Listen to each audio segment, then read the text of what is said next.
Oi, tudo bem? Aqui quem fala é o professor Igor, daqui de Araraquara, da escola Dorival Alves, e eu vou dar aula para vocês sobre industrialização e imperialismo. Como é só uma aula do terceiro ano do ensino médio, é uma aula de exercício para o Enem. E outras pessoas que quiserem fazer essa aula também, para estudar alguns exercícios para o Enem, eu vou colocar 10 exercícios nessa aula e mais 10 na parte 2. Então elas vão ser em duas partes, ok? Vambora? Vambora! Vamos lá. Primeiro exercício. Universidade Estadual de Pernambuco. O progresso da ciência no século XIX tanto favoreceu o desenvolvimento tecnológico, quanto em alguns casos serviu de argumento para reforçar a teoria da necessidade da desigualdade entre os homens. A exemplo, tem-se as ideias de Thomas Malthus, que viveu entre 1776 e 1834, que serviam de base para várias ações de Estado em detrimento dos menos favorecidos. Considerando essa relação ambivalente entre desenvolvimento científico e social no século XIX, é correto afirmar que, presta atenção, é correto. Vamos lá. O excesso de atenção com a ciência afastou os pesquisadores da questão social, das questões sociais? Olha, não é muito essa questão. O que o Malthus pensava? O Malthus pensava que existia um grande problema na população, que a população crescia em progressão geométrica e a comida em progressão aritmética. Então, em um determinado momento ia faltar comida. E essa falta de comida ia levar a pobreza, epidemia, guerra, convulsões sociais. E qual a solução que ele deu para esses problemas todos? A solução que ele deu, né, foi o controle da natalidade entre as populações mais pobres, a proibição de casamento entre pessoas jovens, tá? A redução de salários para inibir os casais de terem filhos. Então, no âmbito da primeira Revolução Industrial, mais ou menos quando surgiu Malthus, eles achavam que o mundo ia chegar numa fase em que não ia ter mais comida para ninguém, ia ter guerra. Inclusive nos países ricos, tá? Mesmo na Inglaterra. Então vamos lá ver os exercícios que fala. Então, Malthus, ele diz o quê? Essa lógica malthusiana, que o excesso de atenção para com a ciência afastou os pesquisadores das questões sociais? Não. O próprio Malthus, né, ele está falando de ciência. É o jeito dele ver a ciência, mas é uma ciência, uma correlação de pensamentos que levam a essa ideia de que o mundo vai explodir numa grande violência porque vai faltar comida a todos, tá? Questão B. O desenvolvimento científico do período foi fomentado com o intuito de reforçar a supremacia americana sobre o resto do mundo? Olha, o Malthus, ele era inglês. Nesse período aí, 1776, 1834, os Estados Unidos ainda não era uma potência, a maior potência mundial, né? Nessa época tinha a doutrina Monroe, 1823 lá, né, com a doutrina Monroe, mas não mais do que isso, tá? Então, não buscava reforçar uma supremacia americana sobre o resto do mundo. No C aqui, ó, o desenvolvimento científico era sempre ideologicamente comprometido? Não. O desenvolvimento científico, na lógica malthusiana e na lógica, por exemplo, positivista, dizia que a ciência não tinha que ter comprometimento ideológico, tá? O Marx já dizia que sim. Então, o desenvolvimento científico era sempre? Não era sempre ideologicamente comprometido. Se a gente estudar outros desenvolvimentos científicos, tá? Existe essa parte menos ideológica, mais ideológica ou vista como uma certa neutralidade, tá? Na D, houve desenvolvimento científico apenas em países opressores? O que a gente denomina como país opressor? Não existia desenvolvimento científico, por exemplo, na China? Não existia desenvolvimento científico na Itália, por exemplo, que não era um país, vamos dizer assim, opressor, porque nessa época provavelmente ela não estava nem no período em que o Malthus viveu, a Itália não era nem unificada, né? A Alemanha também, lá tinha desenvolvimento científico, tá? Mesmo na Inglaterra, o país mais desenvolvido da época, houve um significativo crescimento da miséria social? Sim, houve. Houveram as leis dos enclosures que fecharam, o que cercaram, né, as fazendas, e esse pessoal migrou para as cidades em busca de melhores condições de vida e acabaram encontrando a indústria e foram viver em condições muito ruins, sem saneamento básico, trabalho a salários muito pequenos, né? Houve um crescimento populacional nessas classes mais baixas. Então, a resposta correta é, mesmo na Inglaterra, o país mais desenvolvido da época, houve também um crescimento significativo da miséria social. Tá? Olha aí, resposta E. Vamos para a próxima questão? Questão 2. Unicentro, que é lá do Paraná, Universidade do Centro-Oeste do Paraná. Universidade pública também, vamos lá. O imperialismo do século XIX, momento da história em que as nações desenvolvidas do continente europeu se lançaram à conquista de territórios na Ásia e na África a fim de explorá-los, retirando suas riquezas naturais e convertendo suas nações em mercados consumidores para os seus produtos, foi alicerçado em teorias que justificavam essa forma de exploração a partir da noção de cultura, até então recente ciência antropológica. Segundo essa teoria, as nações passavam por estágios de desenvolvimento do primitivo ao civilizado. Assim, caberia aos europeus a chamada missão civilizadora. Qual é o nome dessa teoria? Vamos pensar? O que é o evolucionismo? O evolucionismo é aquela teoria que trabalha com a evolução dos seres vivos. Mas o Darwin, ele vai falar de povos mais avançados ou não. Não, ele vai falar na questão biológica, né? Ele vai falar da questão da flora, da fauna e da evolução do homem. Mas ele não vai trabalhar na questão antropológica. A predestinação, o que é a predestinação? A predestinação é aquela ideia lá do Jean Calvino, né? Que o Jean Calvino, do dogma do calvinismo, um dos dogmas do calvinismo é a predestinação, em que as pessoas nascem predestinadas à danação ou à salvação. E Deus vai te mostrar, né, conforme você vai trabalhando duro, vai acumulando dinheiro, ele vai mostrar que você está salvo quando você tiver boas... quando você juntar esse capital a troco de muito trabalho, tá? O que é o eurocentrismo? O eurocentrismo é a colocação da Europa no centro do universo, né? Você pensar com ideias europeus, esquecendo os outros povos, por exemplo, você julgar os árabes, por exemplo, que são do oeste, do Oriente, você julgá-los com seus preceitos eurocêntricos, com preceitos feitos na Europa, né? Não olhando o lado deles, não olhando a questão da alteridade. Então, também não é essa missão civilizadora. O liberalismo, ele é criado pelo Adam Smith, né? E o Adam Smith, ele vai trabalhar com a questão dos mercados, da livre concorrência, tá? Para você... Mas é uma ideia econômica, não tem a ver com essa questão de missão civilizadora. Então, a única que sobrou de resposta correta é o darwinismo social. Realmente, o darwinismo social, ele vai trabalhar com isso daí, né? O darwinismo social, ele tem por ideia que as raças humanas, assim como as espécies, tá? Elas também passaram por uma longa evolução, tá? Ocorrendo uma seleção natural entre os brancos, que tinham esse fardo de carregar a humanidade. Então, né, ao branco caberia levar a evolução civilizatória, tanto econômica, quanto social e quanto cultural. Era um aspecto muito amplo. Então, a resposta dessa questão é darwinismo social. Olha lá, está vendo? O imperialismo do final do século XIX e início do século XX não foi apenas um fenômeno econômico e político, no qual as potências europeias buscaram novos mercados na África e na Ásia, anexando seus territórios. Esse movimento também foi cultural.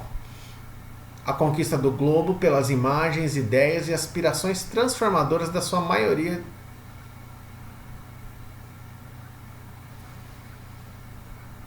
Vamos lá. Questão 3 da FACERES, Faculdade de Medicina de São José do Rio Preto. Medicina também cai história na prova, hein? O imperialismo do final do século XIX e início do século XX não foi apenas um fenômeno econômico e político, no qual as potências europeias buscaram novos mercados na África e na Ásia, anexando seus territórios. Esse movimento foi também cultural. A conquista do globo pelas imagens, ideias e aspirações transformadoras da sua minoria desenvolvida, tanto pela força e pelas instituições, como por meio do exemplo e da transformação social. O que o imperialismo trouxe às elites do mundo dependente foi, portanto, essencialmente a ocidentalização. Olha só, o Eric Hobsbawm, um grande historiador inglês, ele vai trabalhar bem com o conceito de darwinismo social, que também está resumido nesse excerto, né? Então, a gente tem que dizer o que é incorreto no texto, tá? Então, vamos lá. Nos movimentos imperialistas, os países do Ocidente buscavam riquezas e recursos naturais em outras terras? Sim, eles buscavam. Porque além de um fenômeno econômico, ele buscava novos mercados, buscava questões econômicas, né? Então isso era verdade? Sim, era verdade, tá? O imperialismo, ele foi um processo caracterizado pela ocidentalização de parte das sociedades conquistadas. Sim, ele fala isso no texto, olha lá, que o imperialismo trouxe às elites do mundo dependente foi, portanto, essencialmente a ocidentalização. Olha lá. Questão D. No imperialismo do século XIX e XX, as potências industriais europeias disputavam territórios na África e na Ásia. Olha aqui, ó, no qual as potências europeias buscaram novos mercados na África e na Ásia, anexando seus territórios.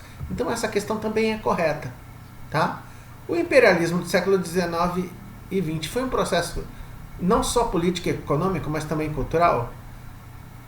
Olha lá, ele fala que foi apenas um fenômeno político e econômico, tá? Olha aqui, ó, segundo o texto, foi apenas um fenômeno político e econômico, tá? Para o Hobsbawm não foi cultural. No darwinismo social também entra a questão da cultura, que ele chega numa cultura mais ocidentalizada, tá? Então aqui, ó, não foi apenas um movimento cultural, tá? Não só político e econômico, mas também cultural. Sim, essa está correta? Está correta, tá? Porque ele diz aqui que não foi só apenas. Então, resta-nos a alternativa B, que o imperialismo do século XIX e início do século XX foi um processo de dominação exclusivamente econômica e política. Não, também teve a cultural, tá? Olha lá, essa daí é errada, tá bom? Vamos lá para a questão 4 agora.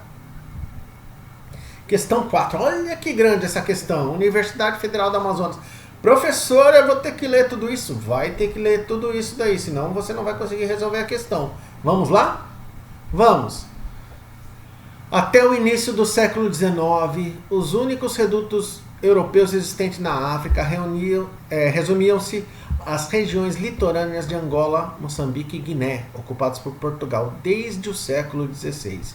E ao Cabo, que ele se refere à província do Cabo, lá na África do Sul, ao sul do continente. Essa possessão meridional era uma antiga colônia de protestantes holandeses, os Boeres, ocupados pelos ingleses em 1806. Segundo o livro Patrícia Braich e Miriam Mota, tá? História das Cavernas ao Terceiro Milênio, volume 3, é um livro didático do terceiro colegial para vocês, lá de 2010. Olha só, cai livro didático, hein? Se você estudar por eles, você aprende também.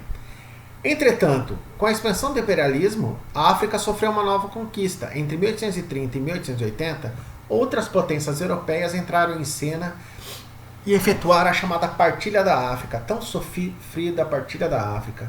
Sobre a Partilha da África, analise as alternativas a seguir. Vamos lá? Primeira afirmativa. Portugal, para manter suas antigas colônias, Angola, Moçambique e Guiné, propôs às novas potências imperialistas uma repartição amigável do continente africano, evitando assim guerras entre elas e as populações locais. Agora eu pergunto para vocês, Portugal era essa potência toda? Portugal já tinha perdido a sua relevância lá depois do século XVI. No século XVII, Portugal já não tinha mais nenhuma relevância política. A Inglaterra já era muito mais relevante, a França já era muito mais relevante. Elas podiam propor. Eu acredito que Portugal não teria essa relevância diplomática e essa relevância de potência mundial, tá? Então essa alternativa ela é errada, tá? A Conferência de Berlim, 1884 a 1885, proposta por Otto von Bismarck, tinha como objetivo disciplinar e definir a repartição amigável da África, evitando assim uma guerra entre potências imperialistas europeias. Uma breve historiazinha do Bismarck. O Bismarck ele tinha como ideia fazer a Realpolitik, que ele armava a Prússia, né, do que ele achava que os outros países iam invadir a própria Alemanha. Então ele, para não haver uma hegemonia de forças, ele tentava ser uma potência mediadora, tá? Entre os países, entre a França, entre a Inglaterra, entre os Estados Unidos. Então ele tentou fazer a repartição amigável da África? Sim, tentou, tá? E essa questão ela é correta, tá? A conquista da Argélia, possessão turco-otomana, governada por uma elite turca e árabe, começada em 1830 e terminada em 1847 pelos franceses, teve como pretexto a ação de piratas argelinos no Mediterrâneo, tá?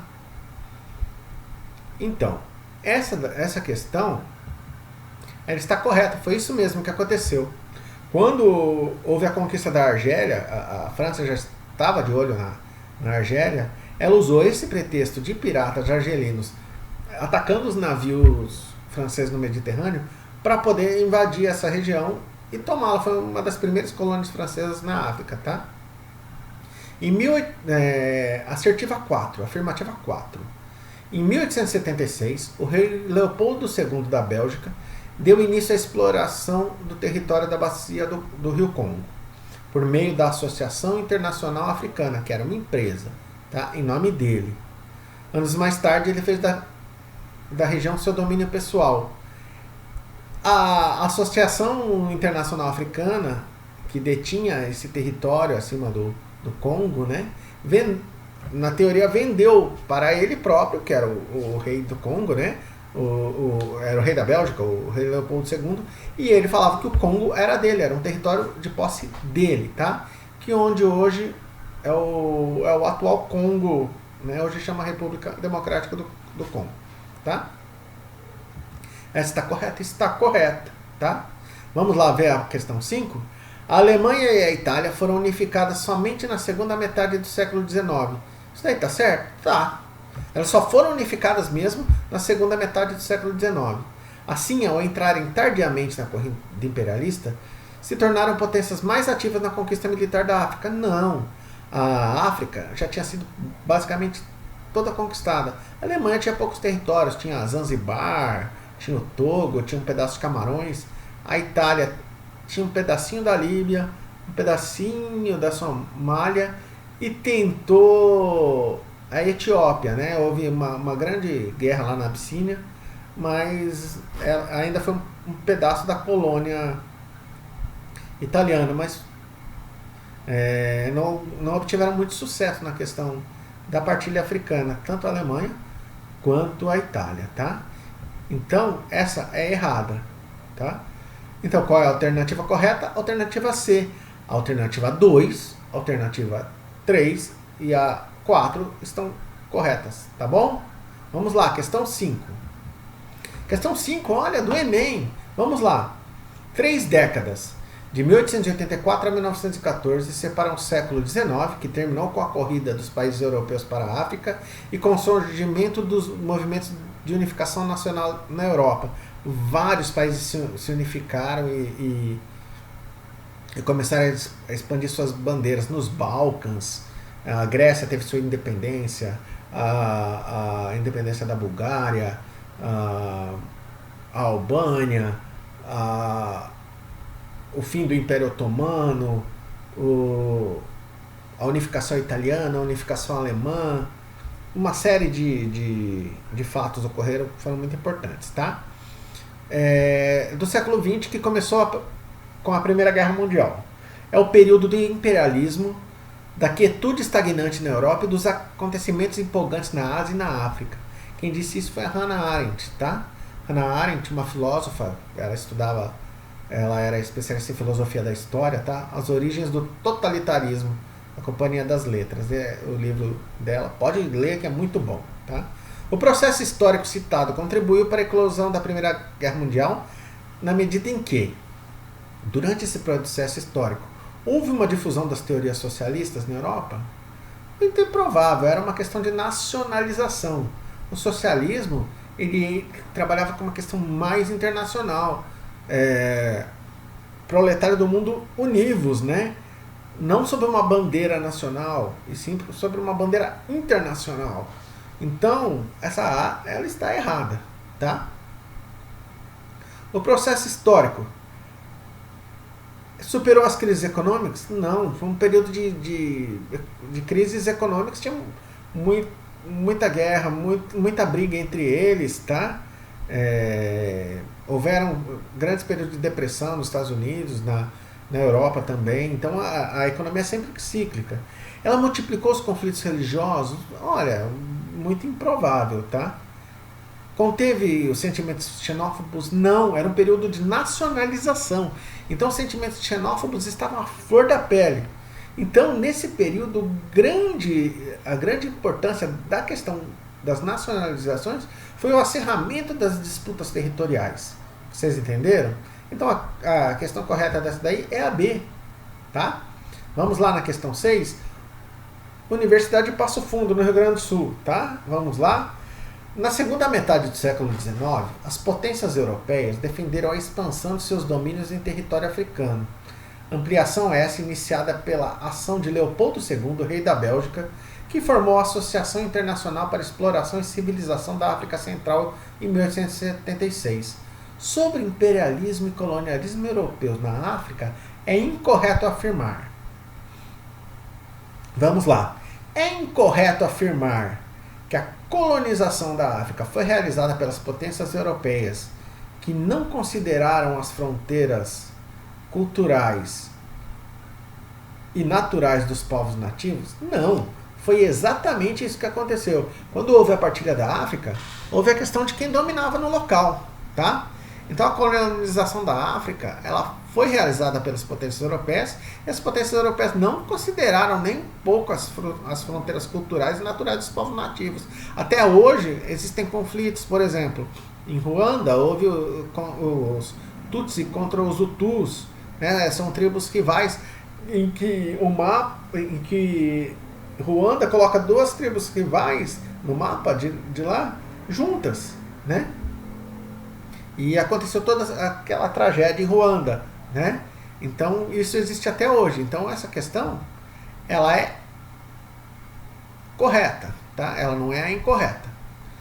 Teve marco a denominada Conferência de Berlim, convocada por Otto von Bismarck e Jules Ferry, para estipular regras no intuito de organizar a colonização do continente africano. Exatamente, a Conferência de Berlim foi uma conferência em que houve a questão da definição das fronteiras, basicamente a definição das fronteiras africanas, da onde as colônias poderiam agir, e utilizavam a ideia de que da potência requerente, tá?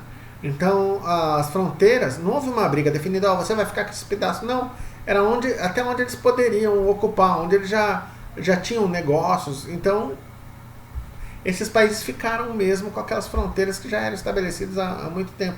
Então houve um certo acordo, tá? Demorou um tempo? Demorou, né? Como tudo demora no sistema internacional, não se decide assim rapidamente. Então ela é correta. A Conferência de Berlim definiu que as reivindicações dos territórios só seriam aceitas se a potência requerente ocupasse a região da África que pretendia controlar. Então, é o que eu falei anteriormente. os países, as colônias, só tinham as metrópoles seriam onde eles tivessem ocupações, tá?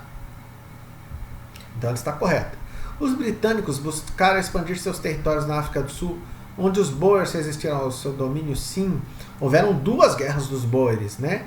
Em que houve na Terra dos Boers, lá no Transvaal, por exemplo, a questão do ouro encontrado lá, onde tem uma das maiores jazidas de ouro do mundo, se não a maior, até hoje. E eles expulsaram os Boers, né? Que eram descendentes dos protestantes holandeses. Tá? E essa daqui ficou muito engraçada, essa questão, porque a Guiana Francesa obteve possessões na África na Conferência de Berlim. A Guiana Francesa é um território francês na América do Sul. A Guiana Francesa não é um país. Talvez se a França obteve importantes possessões na Conferência de Berlim, sim. A França sim, mas a Guiana Francesa nem país é. Ainda é um território ultramarino francês, tá bom? Então, olha lá, a questão errada essa tá bem clara, tá? Olha aí. Vamos lá, questão 7. Universidade Federal de Alagoas. Desde o século XVI, vinha-se operando na Inglaterra uma verdadeira revolução agrária, que consistia, sobretudo, na substituição da produção fragmentada em pequenas unidades distribuídas entre proprietários ou arrendatários camponeses por uma produção em larga escala, concentrada em grandes propriedades, controladas por um único senhor, que se tornava cada vez mais um grande empresário. Essa alteração foi possibilitada principalmente pelas leis dos enclosures, ou leis de cercamento dos campos comuns, né?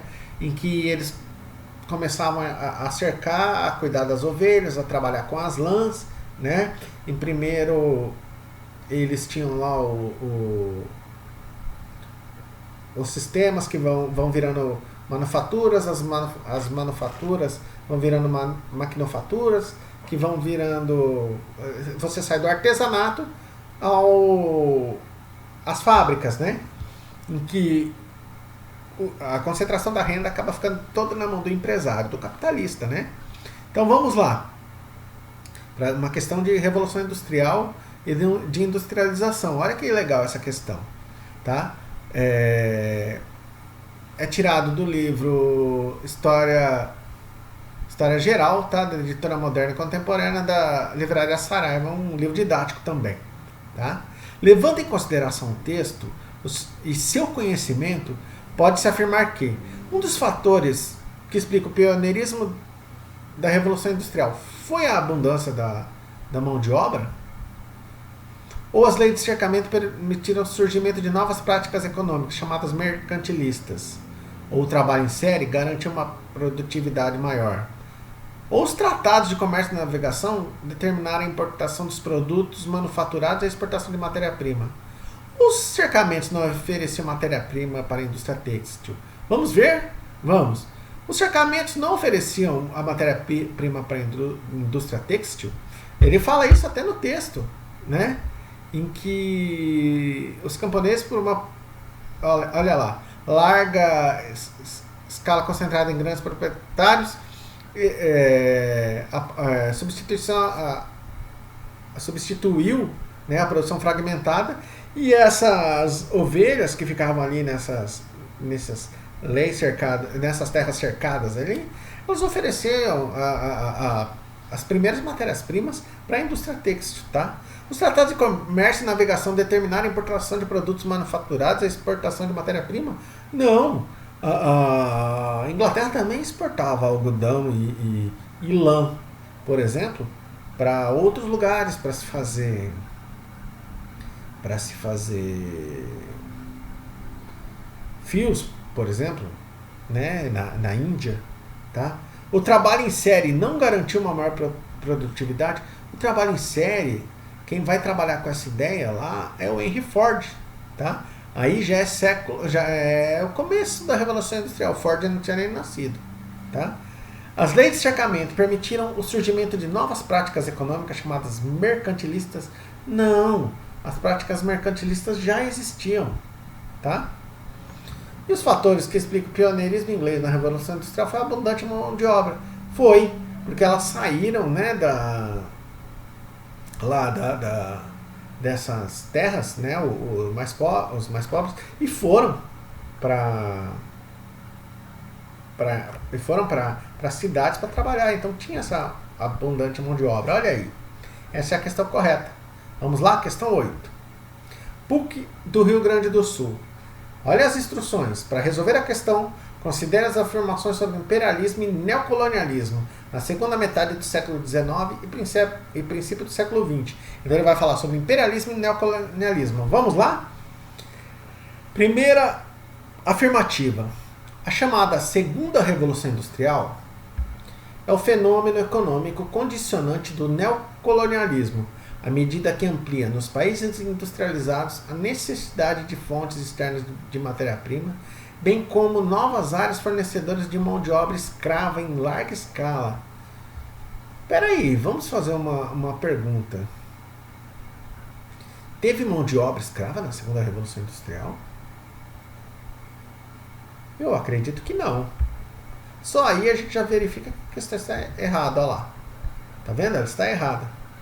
A descoberta de diamantes no Transvaal em 1867 e de ouro e cobre na Rodésia em 1889, todos ali no sul da África, onde hoje é o Zimbábue e onde é a África do Sul, tá? Motivaram os países industrializados da Europa a tentar garantir o domínio exclusivo sobre parcelas do continente africano? Sim, tá? Em 1885 e 86 teve a questão da partilha da África, né? Então, esses domínios, os ingleses, os países europeus queriam ter cada um o seu pedaço e a sua lucratividade. Então, essa questão é correta, tá? A Conferência de Berlim, entre 1885 e 1887, convocada por Bismarck, fixou regras para a chamada Partilha da África? Sim. As quais favoreceram a Alemanha e a Itália recém-unificadas? Não. Elas não foram favorecidas. Que assim compensaram seu ingresso tardio na corrida imperialista, elas tiveram um ingresso tardio na corrida imperialista e elas pegaram o que sobrou. Eram pedaços muito pequenos de terra, tá? Então elas não foram favorecidas. Essa questão está errada, tá? O Japão e os Estados Unidos, professor, eles eram potências imperialistas? Eram. Vamos lá? O Japão e os Estados Unidos, como potências não europeias, participaram ativamente da corrida imperialista? Participaram. Os Estados Unidos teve a posse de Porto Rico, das Filipinas, o Japão de muitas ilhas, ali da China. Se você assistiu aquele filme O Último Imperador, aparece a questão do imperialismo japonês na província da Manchúria, tá? Que muda até o nome no domínio japonês de Manchukuo. E o imperador Puyi acaba virando um fantoche, um governante fantoche do Império Japonês, tá? Eu recomendo assistir esse filme, O Último Imperador. Uma boa aula de história do saudoso Bernardo Bertolucci, tá? O diretor. Japão e Estados Unidos, vamos lá. 4. Japão e Estados Unidos, como potências não europeias, participaram ativamente da corrida imperialista, buscando estabelecer áreas de influência colonial ou semicolonial em guerras contra a Rússia e Espanha, respectivamente? Sim, tá? Nessa guerra contra a Espanha, por exemplo, os Estados Unidos ficaram com as Filipinas, tá? E boa parte do controle da parte leste da Rússia, tá? Das Ilhas Kurilas, que até hoje são brigadas entre o Japão e Rússia, tá? Elas existem até hoje, tá? Então essa é a correta. Então qual que é a alternativa correta? 1 e 2? Não. 1 e 3 também não. 2 e 3 também não. Olha aí a alternativa correta. 2 e 4, tá? Vamos lá? Questão 9 está chegando no final. Nós vamos até 10, depois nós faremos mais 10. O imperialismo e a América Latina, questão da Universidade Estadual do Ceará. O imperialismo e a América Latina têm sido objetos de diferentes abordagens. Sobre esse tema, analise o excerto a seguir. Se você ler excerto, professor, o que é isso? Excerto é um trechinho de texto, tá? Se a América Latina não foi esquartejada como a África, deve-se ao fato. É preciso reconhecê-lo de ter tido sem que houvesse solicitado um tutor ousado, porque se atreveu a dizer que a América era para os americanos, no momento em que tinha apenas a ilusão de ser uma potência. No entanto, quando esse tutor se transformou em grande potência, mudou de discurso e gritou que era dono, tá? Do H. O Imperialismo, da editora atual, 1987, na página 44. Então, que país que é esse tutor? Tá? Vamos pensar. Em 1823, o Monroe, ele fez um discurso, o James Monroe, quinto presidente dos Estados Unidos, de 1817 a 1825, ele fez um discurso para o Congresso. Nesse discurso, até estou colando aqui porque eu não lembro de cor, mas ele falou assim: julgamos propícia esta ocasião para afirmar, como um princípio que afeta os direitos e interesses dos Estados Unidos, que os continentes americanos, em virtude da condição livre e independente que adquiriram e conservam, não podem mais ser considerados no futuro como suscetíveis de colonização por nenhuma potência europeia. Tá? Mensagem do presidente James Monroe ao Congresso dos Estados Unidos em 1823. O James Monroe, ele colocou aquele lema, América para os americanos, né? Em que os países que já estavam independentes deveriam continuar independentes, e os Estados Unidos ia se manter como protetor desses países. Quando os Estados Unidos virou potência, nós vimos o que aconteceu. Aí ele virou relativamente o nosso dono, né? E eles gritam até hoje que eles são o dono. Então o pensamento do Monroe, ele pensava em mais ou menos 3 pontos principais, tá? Primeiro, que era a não criação de novas colônias, tá? Nas Américas, a não intervenção nos assuntos internos de países americanos, da Europa não podia intervir, tá? E a não intervenção dos Estados Unidos em conflitos relacionados aos países europeus, como guerra entre esses países e suas colônias. Então, se tivesse uma guerra, por exemplo, colonial, e nas colônias que ainda existiam na América, os Estados Unidos não iam se intrometer, tá? E então o James Monroe, ele colocou muito claramente um discurso anticolonial, tá? Isso em 1823. Então o país que o autor se refere como tutor é quem? É a França? Não. É a Inglaterra? Não. É a Espanha? Também não. É os nossos vizinhos Estados Unidos. Olha aí. Questão 10. FATEC de São Paulo. Vamos lá ler o texto? Muitas invenções e descobertas dessa fase foram frutos de pesquisas científicas sistemáticas realizadas em laboratórios de universidades ou de indústrias. Os empresários passaram a investir no trabalho dos cientistas, buscando inventos que gerassem lucros. A indústria química, por exemplo, beneficiou-se dessa aproximação, o que resultou na proteção de fibras sintéticas, inseticidas, celuloide, borracha vulcanizada, corantes artificiais, adubos, explosivos, entre outros, tá? Livro, olha lá, História em Documento, livro da 8ª série, viu como a 8ª série cai no vestibular? Livro número 8 do 8º ano. Vamos lá. O texto descreve a relação entre ciência e indústria característica da Revolução Agrícola Brasileira. A agricultura no Brasil no século XVI revolucionou o mundo com modo de produção? Não, era uma plantation. Né? Todas as colônias basicamente faziam assim, era o modo de plantation? Não era revolução, não.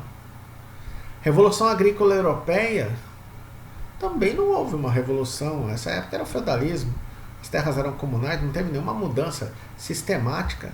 O sistema europeu, mais ou menos agrícola, durou quase que 1000 anos do mesmo jeito, não houve muitas mudanças, tá? A primeira revolução industrial, basicamente, os principais... houve inventos, mas eles aproveitavam muito a questão do carvão, do vapor, tá? Ainda não sabia muito da utilização da borracha, da química como